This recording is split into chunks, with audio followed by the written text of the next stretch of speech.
Hello and welcome. Welcome to Soul Stories because every soul has a story. I'm Lisa Warner. I am the author of The Simplicity of Self-Healing, and I will be your host for Soul Stories.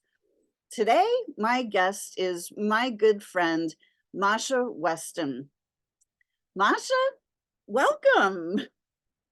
Thank you, Lisa. It's a pleasure to be here.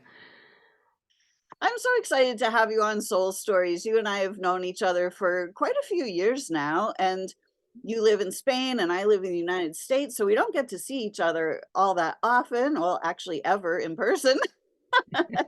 Yeah, we'll have to do that one day, though. Exactly. So I'm so excited to have you here today to share your story. So go ahead, share what is your story?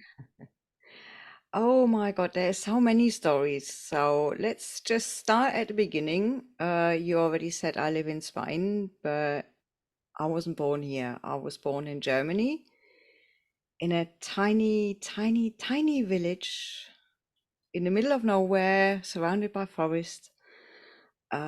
Beautiful. And now I live in sunny Spain with no forest around me, just sun and sea. Um, yeah, so quite two extremes, two different extremes, but I love them both. And yeah. Um, Upbringing, typical countryside, played a lot in the forests, did read a lot. Was a little bit of a loner, which I'm still on one hand I am. I love community, I love being with people, but I recharge best on my own. So I think that's from my youth because I did spend a lot of time on my own. It's amazing being out in the forest. Did you played out in nature a lot? Hmm. Yeah, we did. As well with friends. So there's been quite a few adventures in the forest, either on my own or, yeah, meeting some foxes from further away and running away, making out it's a big monster. Oh, To just quiet time sitting under the trees and daydreaming. beautiful. I think that was my favorite pastime, sitting in a tree Ah, mine too. and just daydream away, let the sun shine a little bit on your face and yeah, dream of a better world, even though the world at that time wasn't that bad. I mean, for kids, they never are, but yeah, so. Yeah. mm, So what are some of the things that you knew as a child? What are some of your earliest memories? My earliest memories was actually traveling without leaving anywhere. So the normal astral travel. I used to like doing that until one day I got frightened and forgot about it. So I just recently rediscovered how to astral travel again, which is exciting. Wow, tell us Um, more about that. well, as I say, I used to just spend a lot of time on my own and daydream, especially sitting in the trees. Normally, I didn't realize much around my surroundings. So I traveled in my thoughts to everywhere. I've been all around the world. I loved going through the universe. But one day I discovered you can actually as well travel into different dimensions, which was completely different because before it was me being there, but still seeing it as if I was there in person, so through my eyes. But going to a different dimension, I must have encountered a door with a mirror on. Mm. So I've seen myself, and that was completely spooky. Don't ask me why. It was so spooky that everywhere I turned, I just seen mirror images of myself. Oh, wow. And it scared me that much that I actually completely forgot about it and went, nope, no more. That's it. Wow, interesting. When you look back on that, what do you make of it now? I think what I actually did see was all the different versions of myself that exist in all different dimensions. So, from the thought of now, it would have been cool if I could have had a conversation with every one of them. But yeah, I can imagine for a kid, yes, it was scary. Mhm. So, Yeah, a lot of things are scary if you don't know about them. of course. Yeah. Even for us adults, there's enough things that are scary, but if you actually then take the time to learn about them, they're less scary. Or what is it? There is no growth within your comfort zone, and to leave your comfort zone is scary as well. So, with my nowadays knowledge, it's I would have hopefully pushed through that comfort zone or would have said, okay, I'm not traveling dimensions anymore until I learn more about that, and I just travel the world. Huh. So what got you back into astral traveling?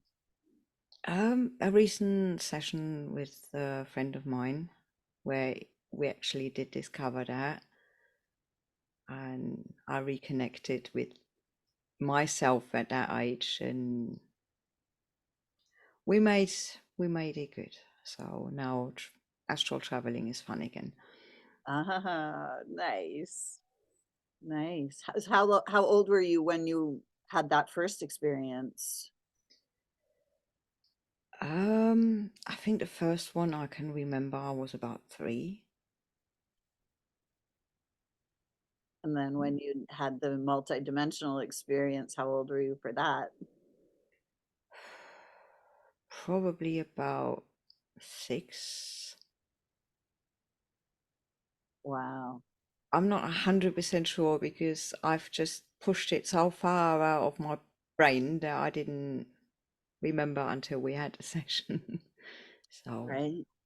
Yeah. Isn't that amazing how our bodies, our minds can protect us from mhm, harm? You know, it's like mhm, when something scary happens to us, when we have like a big shock like that, mhm, the mind will prevent us from remembering it.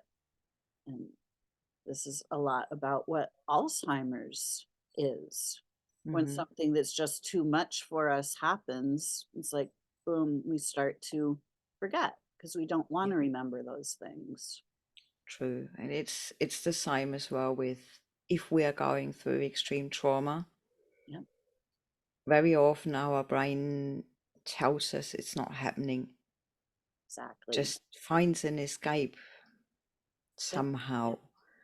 And I can talk a lot about that as well because well, growing up at the age of about 13, my uncle started sexually abusing me. Mm, At the age of 18 and a half, I got raped by a man, mm, and it just evolved bit by bit. I ended up in a violent relationship. And even though the man was beating me up on a regular basis, I was too frightened to go on one hand. And on the other hand, my brain often just went in a completely different direction just to not suffer so much physically nor mentally in each of those occasions. And that actually got me to Spain because I ran away from him. uh, And the first 3 months, I just stared holes in the air. I switched my brain off and let my subconscious do the first trauma work to get out of it. So I know quite a bit about how the brain can just close down. which though for me was the best thing I did. Wow. Isn't it amazing how those traumas can actually make us so much stronger and bring us so much closer to the truth of who we are? Yeah, yeah, they do. I mean, for me, that was as well, like you say, that the last step in after the 3 month, the first step back into normal life for me was you've gotten out of the situation, but you're still letting those men win. Mhm. You escaped, but you haven't escaped. You've taken them with you. They're still here. So do not let them win. You're the winner here. You've gotten out of it. Now show it, prove it to yourself and to everybody else, and mainly to myself. Wow, love that. Mhm, I know that that story is hitting home for a lot of people who are listening right now, because I know that that is, unfortunately, it's a very, very common theme. mhm, I yeah. lost a relative to domestic violence, so I know what you're talking about. Mm. Yeah, it's such a shame that it exists, but Yes. Right? Traumatized people traumatize other people, mhm, which yeah. is just so, it's so sad. We see it happening on, not only just on individual levels, but on a collective level. Mhm, War is a mass trauma. You know, mhm, it's very sad. And yeah. hopefully we can put an end to all of that soon. So your story is so important to share. So tell us what happened next once you had that incredible realization of, hey, I am the winner. Like, don't let them win. What happened after that? I mean, it's hard work. It took a while. So the first step I took was signing up for Spanish classes because, I mean, foreign country, foreign language, something needs to be done because sooner or later money would run out as well. So, um, and I went 3 hours every day to Spanish class. And on top of that, I took the bus. So for the first, I don't know how many weeks, constantly I was looking behind me. Just constantly. Every time I stepped on the street, I was looking behind me. Who's following me? I was feeling unsafe Yeah. because of my past, obviously, but I just pushed through, went on, and my mum got me a book from Dale Carnegie. Mm, In German, I don't know the exact title in English. So it was, and in it, it said as well, even though if you don't feel like it, smile. mm, Like they say with business, fake it until you make it. mm. So it was just smile, and your body and your psyche automatically sooner or later will feel much better. Sad. So I walked for weeks and weeks and weeks and months with this fake smile on my face, where it was even my muscles was hurting because I wasn't used to smiling. Right. But sooner or later, that smile actually turned into a real smile. I stopped looking behind me so much. I just pushed myself out of that safe nest more and more and more. I started working. I started making friends. I started going out with another guy just for coffee to learn more Spanish as well. So that turned into a relationship. So bit by bit, I just got my normal life back. And I never seen it as a win till a lot of years later. Everybody else was saying how amazing that was, and I was just, yeah, okay, right. But I didn't praise myself for it. And the easy part was when you get into all this personal development and things like that. Yes, forgive people in your past. Right, that's easy. It sounds hard when you are within that trauma, but it was easy for me to forgive all those men in my past. Really? Say more about that. um, well, if I think about it, I'm happily married now. I've met the man of my dreams, my soulmate. I've got a 13-year-old son. I've got nearly my dream life. So I'm living a happy life, and that wouldn't have happened without those men. It, any way I look at it, without those men, I would never have moved to Spain. I would be in Germany living a completely different life. I'm stronger for them. I'm the better person because of them. I am who I am because of them. So there's so much that, even though it would have been nice and not go through, to be grateful for to a degree. So forgiving them was, once I understood that, easy. The hard part, and the really, really, really hard part, was to forgive myself.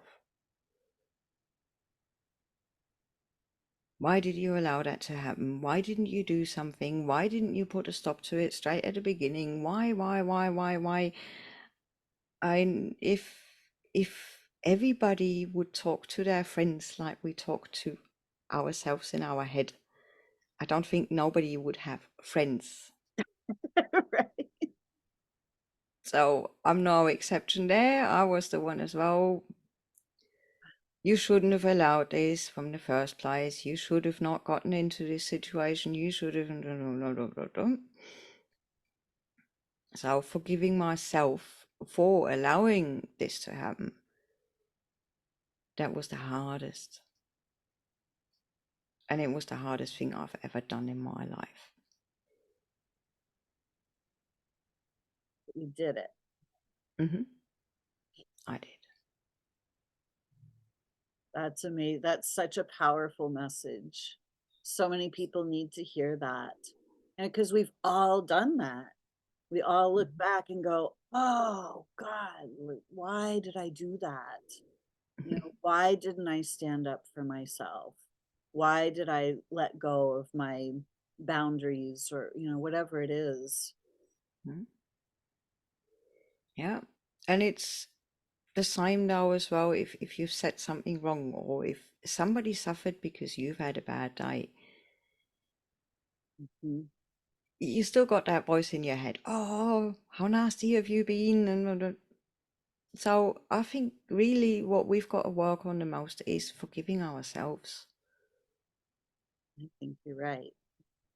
And then we can love ourselves. Mm. And if we forgive ourselves for everything and love ourselves, then we have those boundaries that we can set and nobody crosses, because we don't allow those boundaries to be crossed. But before that, while we don't love ourselves completely, with all our flaws, with all our good and bad, we allow people to trample over us. Because if I don't respect myself, how can I expect others to respect me? Exactly. And there are, those two sides to every situation. Hmm. There's that side where if we're not respecting ourselves, we have to attract somebody to disrespect us so that we can be shaken awake to go, oh, wait, I have to do this. So, and the other person who was doing this, they have their own lessons that they're learning. Hmm. So there's always two sides to that story. Exactly. And two things that I've learned as well is, like you say, everybody you meet is a mirror. And if you look into that mirror, they are showing you what you still need to work on. If it's, why is this triggering me? Why is this happening to me? Why do I always attract that? There is something that you need to work on. Not they have to work on something, you always have to work on that. And they don't think take things personally. Huge. mean, the amount of times that you go into a supermarket and somebody there treats you a bit offish, if you take that personally, it influences the rest of your day, and probably other people take personally that you might be a bit offish. But if you think, well, maybe that person's gotten out of bed on the wrong foot, maybe they're having a lot of problems in their life, it's got to do with them, not with you, then the rest of your day goes much better as well because you're not taking it personally. So it's the two things to look at. Either is there something I need to work on, or is it just, well, if I don't take it personally, it's their problem, not mine. Exactly. Yeah. I remember being just very unhappy in my life. And I was not always a nice person to everybody, but it was just because I was miserable and I wanted the world to change. You know, everybody else should be nice, the world should be different. Why is this happening to me? And then I finally realized it's me. Like, Hmm. once I change me, then the entire world changes. Yep, exactly. Beautiful. What so as you start to look back on your life, what are some of the things that really stand out to you as um like moments of just like some of the real highlights?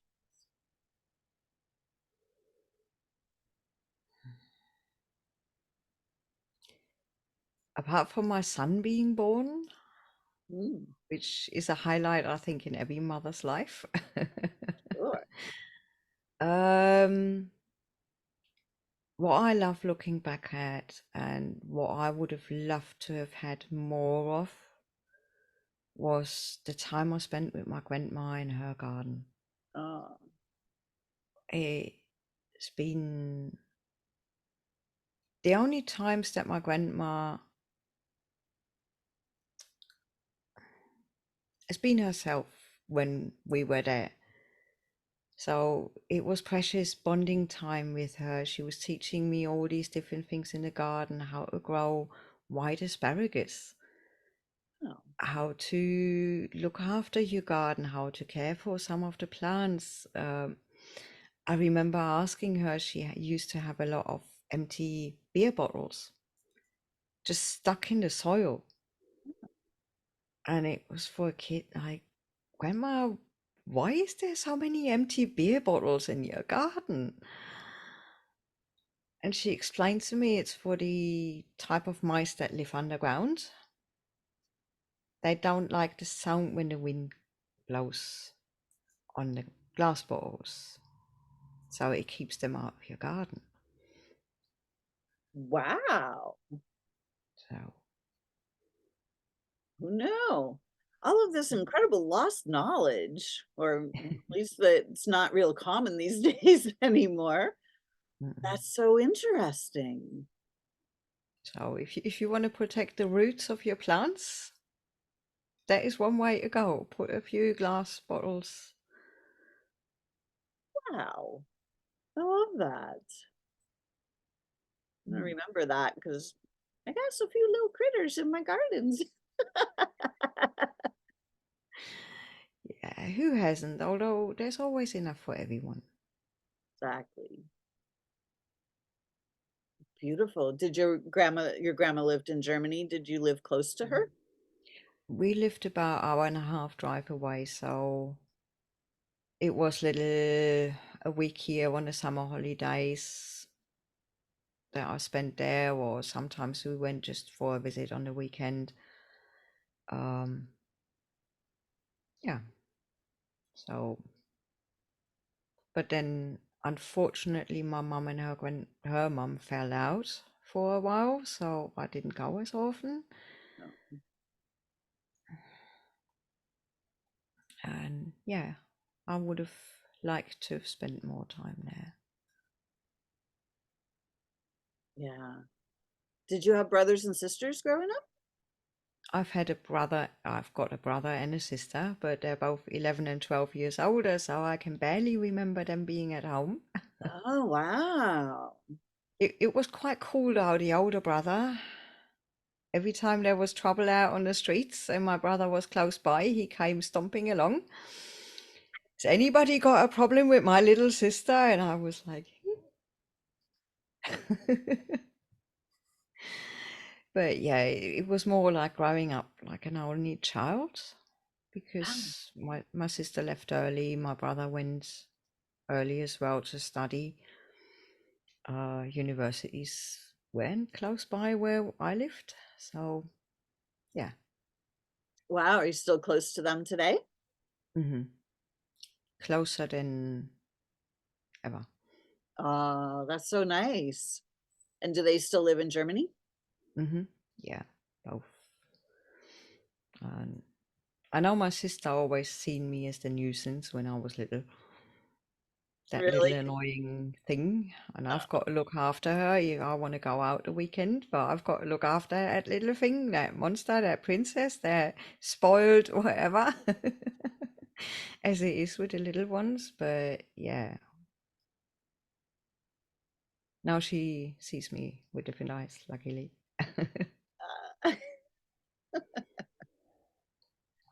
Cool. Did you like school growing up?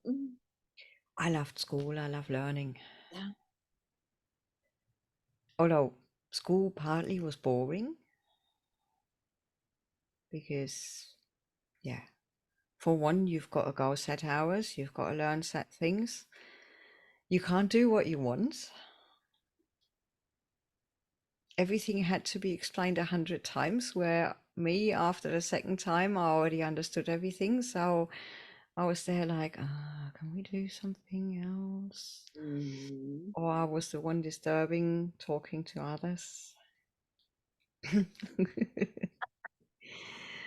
But yeah, for me, school was fun. It wasn't the nuisance that some others see in it because as I say, I love learning. I love learning different things. Not everything we got taught is correct. I know that, but it still was interesting. It still is interesting to find out now what we got taught, what's not so true. Yeah. But yeah, I never had much trouble at school either. I was one of those kids that belonged to each group and belonged to none. So I loved mixing and mingling with all of them, whether it was the geeks, the in kids, the sporty kids, all of them. And at the same time, I've taken myself out of each group as I wanted. So, hmm. Wow. That's pretty impressive. At that time, it was quite cool. And then came a time where you want to be in a box, you want to belong somewhere. Mhm. Don't ask me why, but Like we that all time want to came. belong, right? I mean, Yeah. we come from oneness, so we Hmm. all do want to belong. Yeah, but do we have to put ourselves into a box for that? Hey, We've that, all got our strengths, we've all got our weaknesses, we've all got our preferences. We've all got our opinions, but that still doesn't mean that somebody who's got a different opinion or a different preference is not our type, shouldn't be hanging out with us, or I don't know. For me, it was always, I never understood these prejudices or these boxes to put people in. I'm me. Enough. I don't need another box. exactly. Yeah. It's interesting when we look out at society and see how people are grouped into specific boxes. And Hmm. then we're told that those people in that box don't talk to them, they're bad people in that box. they don't know what they're doing, they're dangerous, or whatever it is that we're told. And you know, this box over here that we're in, this is the box you want to be in, because Hmm. this is the right box, that's the wrong box. Hmm. It's very divisive, and it's very sad. Yeah. For one and for two, some of the boxes are the victim boxes. Mhm. Oh, I can put myself into the box of victims of domestic violence. But then I stay the victim and I'm not the victim anymore. Sad. And the same with ex drug addicts, ex alcoholics. Mhm. A lot of them still put themselves into that box of, I am an alcoholic in a dry spell. Mhm. I am a drug addict. I'm just not using at the moment. You're still the victim to the substance then. You're still having that addiction, even though it's just a mental addiction. So let go of that box. I know it's not that easy. And it can be that easy too. And it really can be just a choice to stop, Mm-hmm. just a choice to be yourself without any labels. Exactly. Beautiful. So, what's life like in Spain now? What's your life like? Um, what's life like in Spain? I don't know. Since the pandemic, life here has changed a bit. Mm. It's gotten a bit, I don't know whether I call it weirder, but at the same time, life here is compared to Germany much more relaxed. In Germany, when I left, everybody was stressed and moody and miserable and just running around, not having time for anything. Whereas here in Spain, the clocks tick different. If Mm. you're on time, you're actually early. If somebody tells you I'm coming Tuesday morning, they might actually arrive Tuesday afternoon. Wow. So it's a thing to get used to on one hand. And on the other hand, yeah, stress does exist, but a lot less to a degree. You can, Spanish still work to live and not live to work. Because that's what Germans typically do. They live to work. That's all they focus on. All their life is work, work, work, work, work. Um, Spanish still have that different attitude. We work because we have to, obviously, but we work to live. And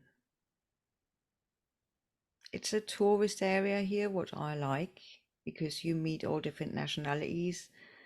Um, a lot of people come and go, obviously, which makes it hard to find friendships on one hand, but on the other hand, I've got so many friends that just come here twice a year on holiday. I meet new people, well, I could every day if I want to. There's enough activities that can be done in all different ways, whatever you prefer, whatever you like. Okay, big theaters, things like that you find in the major cities, so you'd have to drive. But I've got the sun, I've got the beach, I've got, well, my little nature in my garden. Going out is a bit more dry and palm trees, but it's nature as well. So, I love that. I love the Mediterranean lifestyle because it's much more relaxed, I think. What do you think? Like, do you think that the Mediterranean Sea has an influence on that lifestyle?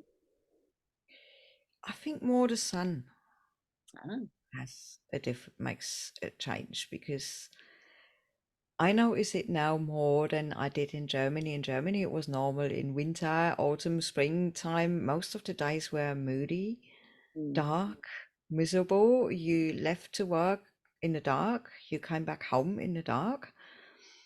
You barely seen any sun, so your mood was the same. And here, my mood as well swings a little bit when it's a dark, moody, miserable day. But we've got 350 sunny days out of the year, more or less.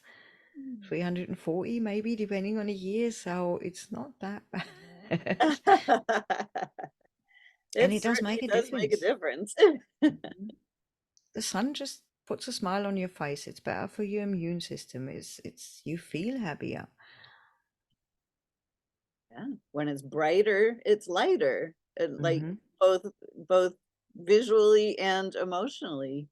Yeah, yeah.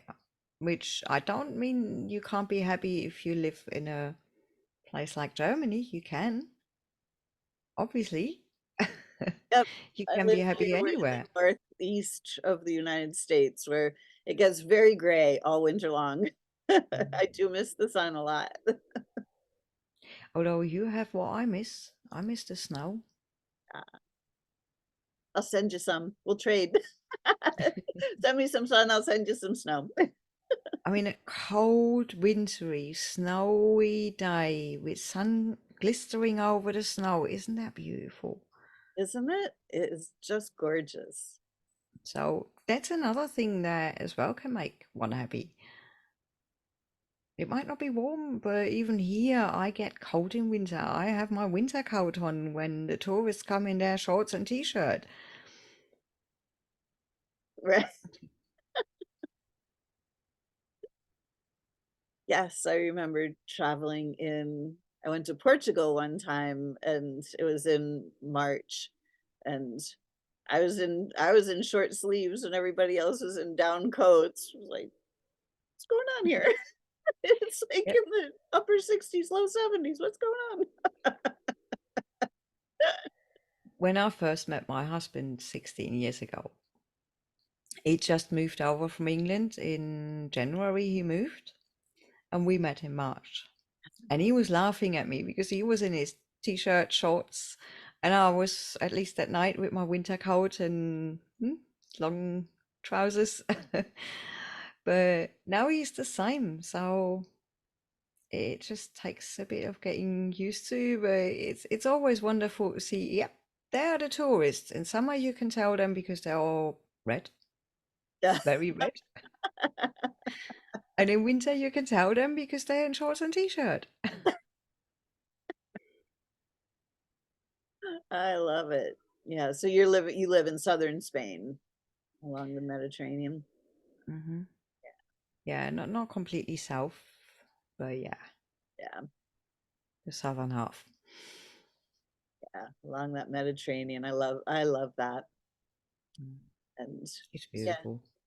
yeah, I think the sea for me, what I've noticed in the United States, like especially in Florida, because Florida is like a big peninsula, I've noticed that on the eastern side of Florida and the western side, the eastern side is on the Atlantic, so the Atlantic is a lot more rough, and Mm. the waves are a lot bigger, and then on the Gulf side, it's a lot more calm and the lifestyle is very different on each coast wherever you are in Florida. So I think the water has a lot to do with it as well. Hmm. That kind of that laid back lifestyle. It's like when the water is crashing in, like there's that just kind of that constant energy and then just that constant other type of energy. Hmm.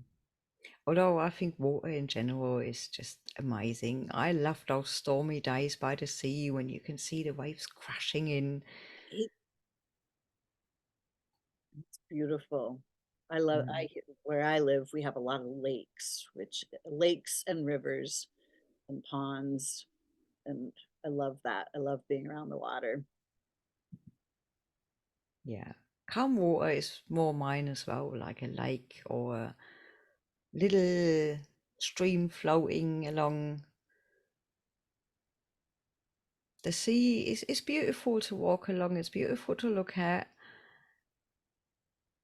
I rather swim here in a pool though than in the sea Oh. because I like that calm water to be in. Beautiful. And in summer, the beaches here are too full to go anyway. So Oh, yeah. Wow. So as you look as you look back on your life, what are some of the things that you've learned along your journey that you wish you knew when you were younger?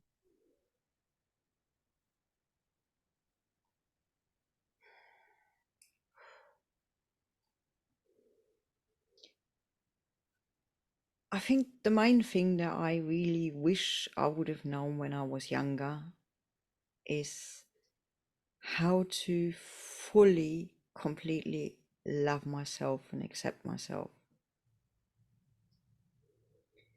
If I could give those tools to my younger self, I'd be happy. Anything else comes with time and wisdom anyway, and growth, and the things you go through are the experience where you learn from. I don't think I would. Yeah, no, that's the biggest lesson.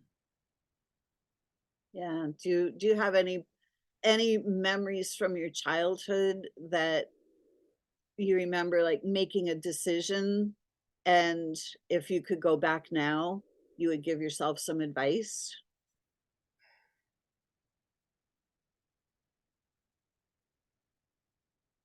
No, Yeah. no, because then I wouldn't be me. I love that. I'd be a different person. Nah, no, all the decisions I made, I learned from. They were valuable lessons. So the only thing that with loving myself, just get that little me a bit more confident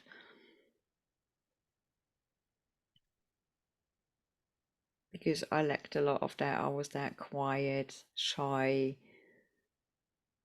don't grab life by the horns type of girl, Yeah. and it What do you did think it take is a that lot of makes hard us work. shy? For me, it was the lack of confidence, and the lack of confidence comes from a lack of self worth, a lack of self love.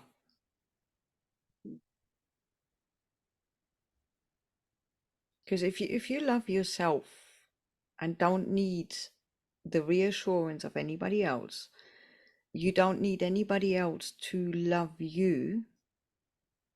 Not meaning you don't need a partner or anything. I love my husband dearly, but I don't need his love to feel loved. I don't need his love to make me worth anything. I need his love to make me feel good and to give it back. But that's roundabout it. I feel good as well if I wouldn't have him. He makes my life much better, much bigger. He adds to it, but it wouldn't be taking away anything if he one day doesn't say I love you. So that's the thing that I mean with when you love yourself, then you have the confidence because you don't think about, oh, what might somebody else think if I do that? Oh, I bet I don't say anything because maybe people get that wrong or understand it wrong, or people don't understand me. Well, if they don't understand you, so what? That's what I'm saying now. But as that shy little kid, even trying to find an apprenticeship or a job, I was so extremely shy.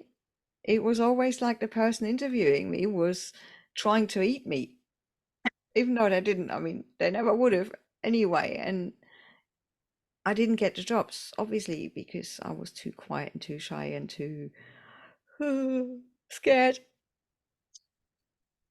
And if I would have had that self-love, maybe I would have gotten one of them jobs, or maybe not, but it wouldn't have mattered so much.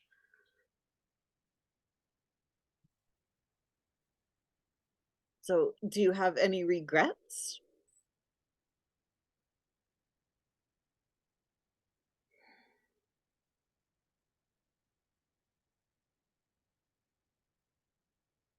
Yes.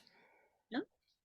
My biggest regret is that it took me so long to learn to just be me anywhere and everywhere, to just be centered in myself. And here I am.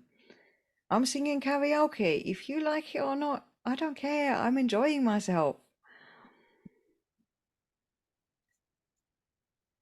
I'm here, I'm doing what I want to do, and I'm here to fully enjoy my life without having to worry about other people, without having to be frightened of the outcome. As long as I don't hurt anybody, as long as we're here to enjoy ourselves. I mean, every day could be our last, every second could be our last.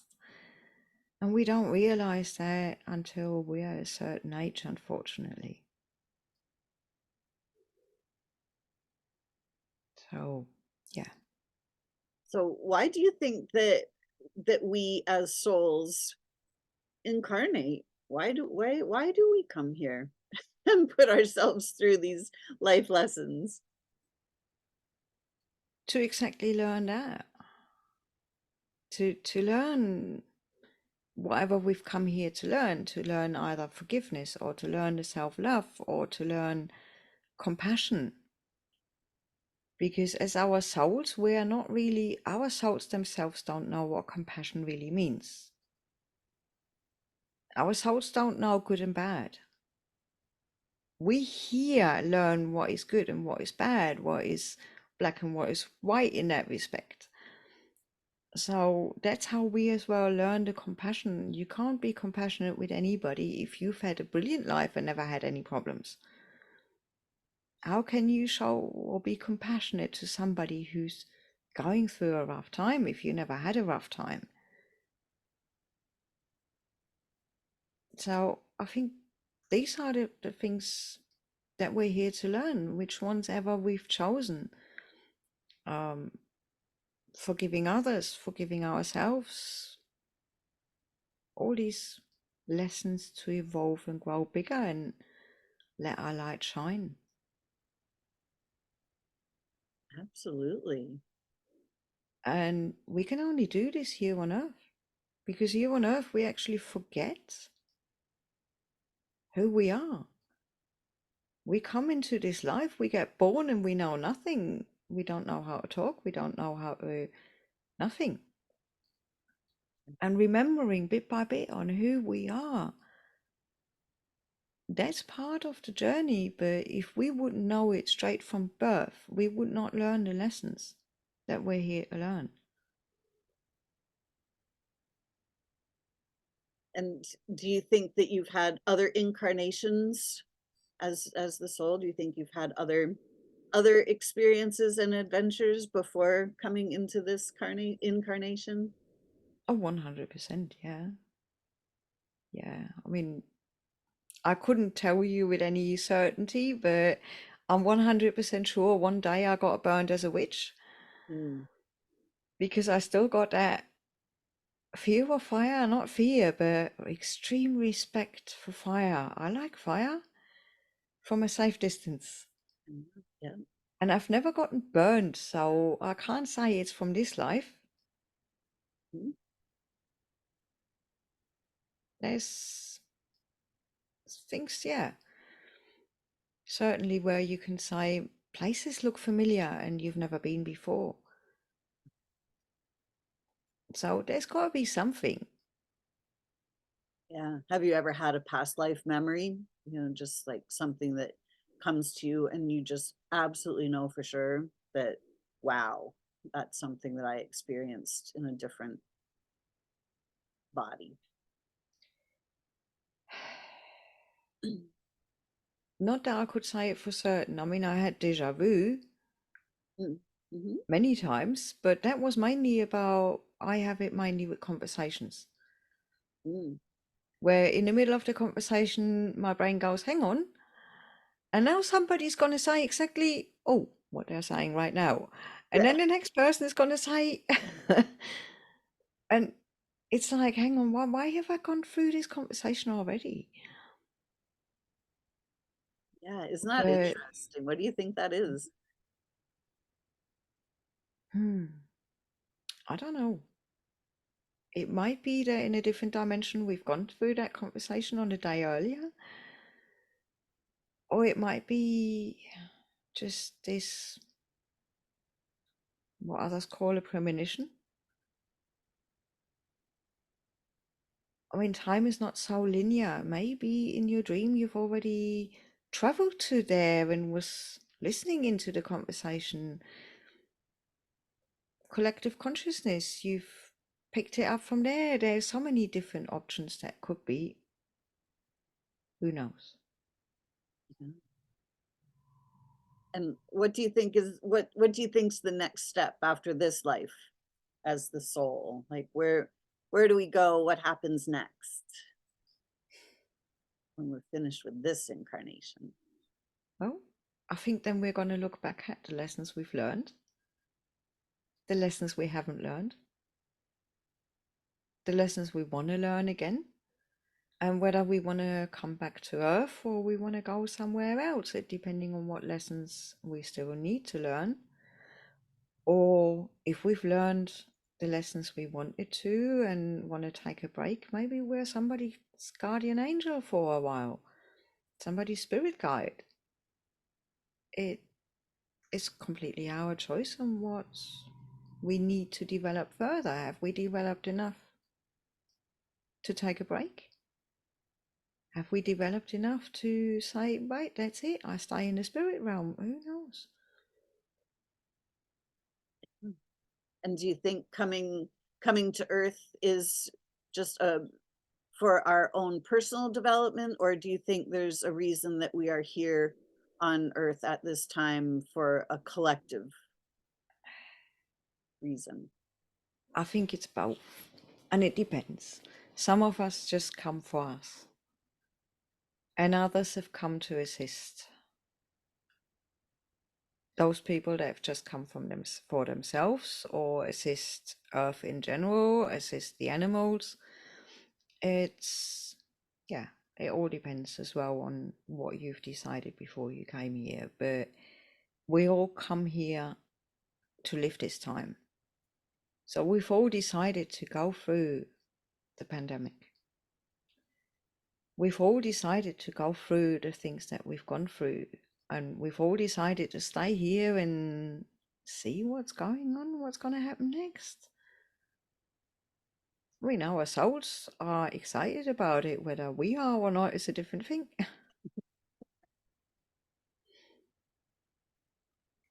And what do you think is the in the story of humanity, where do you think we're going to take this story? I'm an optimist. I'm an absolute optimist. So I think we're finally going to manage to turn things around for the good. There's more and more and more people waking up. There's more and more people doing good on a smaller scale, the same as on a bigger scale. So I think we're going to tip the balance. And if we don't, well, then the next time. Yeah, I absolutely agree. I think it's time we've repeated the war stories and the death and destruction stories for so long that Mhm. we've kind of run the gamut on all of those. Time to learn something new in peace and prosperity and kindness for all. Although I think it's I've lately started looking more and more into quantum theories, and I absolutely love it. I mean, I never understood it when I learned it as a kid. It was like how Schrodinger's cat, how can he be dead and alive at the same time? Until I look and then I see whether it's alive or dead. That was just boop. Now it depends on what you look at. The same like they're saying with the electrons. They are either as a wave Mhm. or they're in certain places, but it depends on what you look for. You're looking for the wave, you'll find a wave.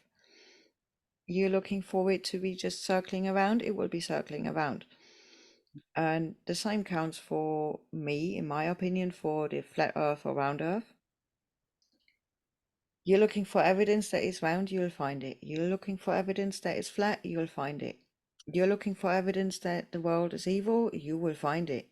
You're looking for evidence that the world is good, you will find it.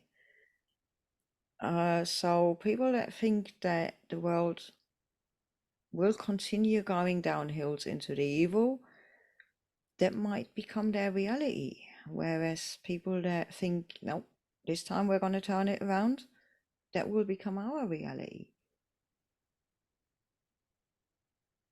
I love that. That is that is so true. And you know, one of my favorite quotes is from Wayne Dyer, who says, "When you change the way you look at things, the things you look at change." And Mhm. it's so true. You just articulated that so beautifully. Well, they're saying as well, if you learn about manifesting, a lot of them teach you, you get what you focus on. So you focus on the debt, you'll get more debt.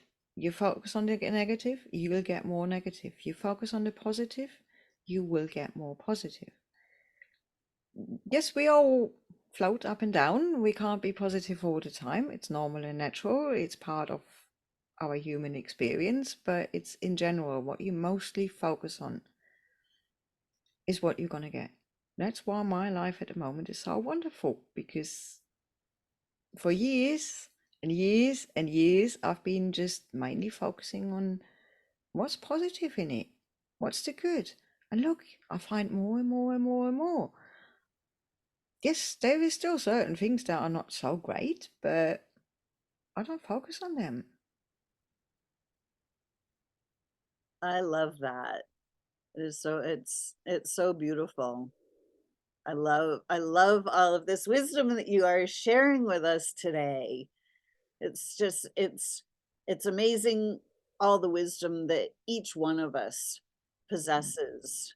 And we're not always asked about our wisdom, we're not always listened to for our wisdom. A lot of times we're judged for our wisdom, and Mm, I really wanted to create these soul stories so that we could all just share just our mhm, own perspectives, our own life stories, so that we can all start to realize that we are all greatly valuable, that we are mhm, so valued, we are so loved. There's so much beauty in each one of us. mhm, And you have really articulated that in such a beautiful way today, sharing so much beautiful wisdom and insight. Thank you so much for that. Is there anything else you'd like to share with our listeners today? Any bits of wisdom? I think what you just said is sometimes don't get heard, sometimes we don't get asked. But if we share our wisdom and we don't get heard, don't take it too hard, because very often it's that person is not ready to hear it yet. They will hear it sooner or later when they are ready. So just share your wisdom with anybody who wants to listen. And you'll find out the ones that don't want to listen, sooner or later will listen either to you or to somebody else when they're ready. It's just not their time yet, but don't give up. That is so beautiful. Masha, thank you so much for sitting down with us today and sharing your story and all of your wisdom. Thank you for allowing me to. Well, it is a great pleasure, and I'm very excited to be able to share soul stories with everybody because every soul has a story, and we all are able to make our stories great if we start to look for the greatness within each of us, when we start to learn to love ourselves, just like you so brilliantly shared today. True. So I would like to thank everybody who has been listening to our Soul Stories episode today with Masha Weston. And I look forward to coming back again with another Soul Stories. So, Masha, thank you so much. Oh, thank you. All right. Until next time, everyone, I'm Lisa Warner, and I am the author of The Simplicity of Self Healing. You can find that story of how I healed from cancer without any medical intervention whatsoever on Amazon. And the book is called The Simplicity of Self Healing. So, thank you so much for joining us today, and we look forward to our next Soul Stories. Bye for now.